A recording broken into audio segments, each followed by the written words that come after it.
كريستو يقترب من السفر إلى المجر لإجراء الكشف الطبي في أويبشت خلال 48 ساعة، لكن إتمام الصفقة مرتبط بتعاقد الأهلي مع مهاجم بديل لم يحسم بعد. إبراهيم المنيسي يؤكد تمسك الأهلي بالتعاقد مع مهاجمين 2 على الأقل فوق السن وتحت السن بجانب صفقة هادي رياض. ماهر همام يطالب بالإبقاء على كريستو، مؤكدا أنه لاعب سريع وذكي وصغير السن، وتراجع مستواه سببه الجلوس بديلا.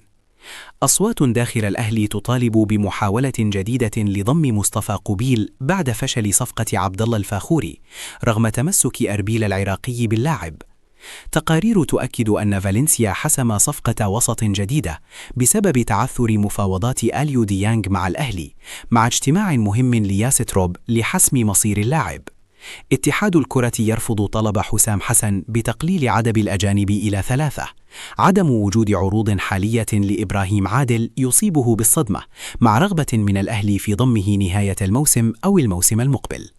إمام عاشور يترقب فتح ملف تعديل عقده، ووكيله يطالب بأعلى عقد في الفريق.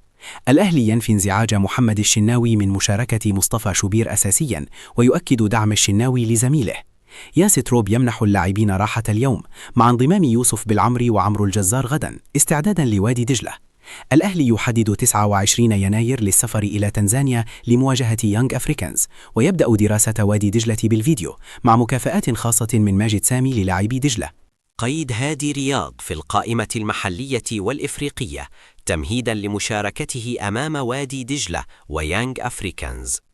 دينامو زاغلب قد يعطل انتقال عبد الله الفاخوري إلى بيراميدز. الأهلي ينفي نية محمد علي بن رمضان الرحيل بسبب قلة المشاركة، بينما أشرف داري يستعد للرحيل عن النادي. محمد هيثم يؤكد رغبته في الاستمرار بأوروبا والطموح للعب في الدوري الإنجليزي. شبيبة القبائل الجزائري يعزز صفوفه قبل استكمال دور الأبطال، والصحافة الجزائرية تحذر مدربه من أي تعثر جديد. الاتحاد السكندري يدرس إعادة الأنغولي مابولولو في ظل رغبة أهل طرابلس في الاستغناء عنه.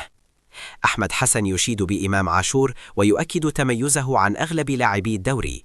حماد صدقي يرى أن تجديد دماء المنتخب فكرة جيدة، لكنها مستحيلة قبل كأس العالم، ويتوقع تغييرات محدودة، ويرشح قطة وزلاكة وأكرم توفيق، ويستبعد مروان حمدي. صدقي يكشف اعتذار ميدو له عن تصريحاته الأخيرة، مؤكدا أنها أساءت للجيل التاريخي للمنتخب. عامر يشيد بمحمد الشناوي ومصطفى شوبير، ويطالب بعدم خلط الخلافات مع والده أحمد شوبير بمستوى اللاعب. تأكيد عدم وجود أزمة في حراسة المرمى المصرية مع وجود حراس مميزين، والإشادة بأحمد الشناوي رغم سوء التوفيق.